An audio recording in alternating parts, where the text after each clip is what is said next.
All right, our first headline comes from CBS Sports, and it reads, Kristaps Porzingis says he might need procedure on his elbow after the season. Guys, is this news?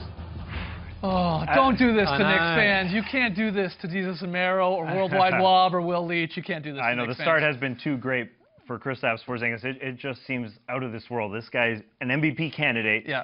I'm going to say this is good news because he's playing through an injury. He can show he can score 30 points per game. That's what he's at, 30 points per game, playing through an injury.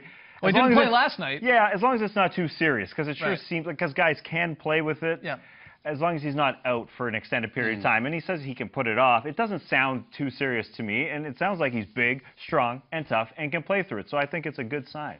Yes, but I'm just putting a positive spin on this, baby. To miss a game this early into the season for a young guy, that does concern me a little bit. The back-to-back, I mean, he should be able to play those without. I would like to throw in, they said it was not just the elbow, sure, it was also his ankle as well. Yeah, it was, yeah. But it does just put a little bit of a cloud on their great start to the season. His awesome start to the season. So maybe they were a little too good. Needed to shut him down. Yeah. Stop winning so many games. Yeah, I don't know. I think because we have seen this injury before and guys have talked about being able to play through it, that gives you hope that he doesn't have to sit out for the rest of the season. But if he gets a knock on it or something like that, perhaps that makes things worse. Who knows? All these injuries, no one really knows. Not even, we certainly don't know. Not even the doctors know when there's just like, well, let's just wait till the end of the season. It can't be that serious. So I just hope that it's good news. They can sort of manage it throughout the season and it doesn't affect his performance. Listening to him speak, it sounds kind of precautionary and it's not really getting to him. And as we've seen in the past, like Blake Griffin, for instance, with that big monster bubble that he had on his elbow. The tennis ball, like, in his elbow? And you know, he battled through it. And it's something you can play through. And it seems like,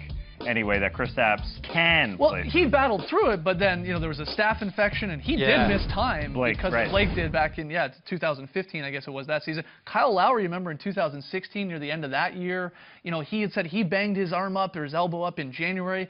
He played through it, but then eventually got it drained. And then, you know, so he missed a couple games, and then, well, he struggled when he came back in the playoffs. You know, was it related to that elbow? That's the concern here. Maybe the concern is even once the injury, or they take care of the injury, whatever that surgery is, or they drain it, hopefully that has no effect on Porzingis. But I'm with you guys. You're going to stay positive with this. Let's stay positive and you for now. You hope he's going to continue to play.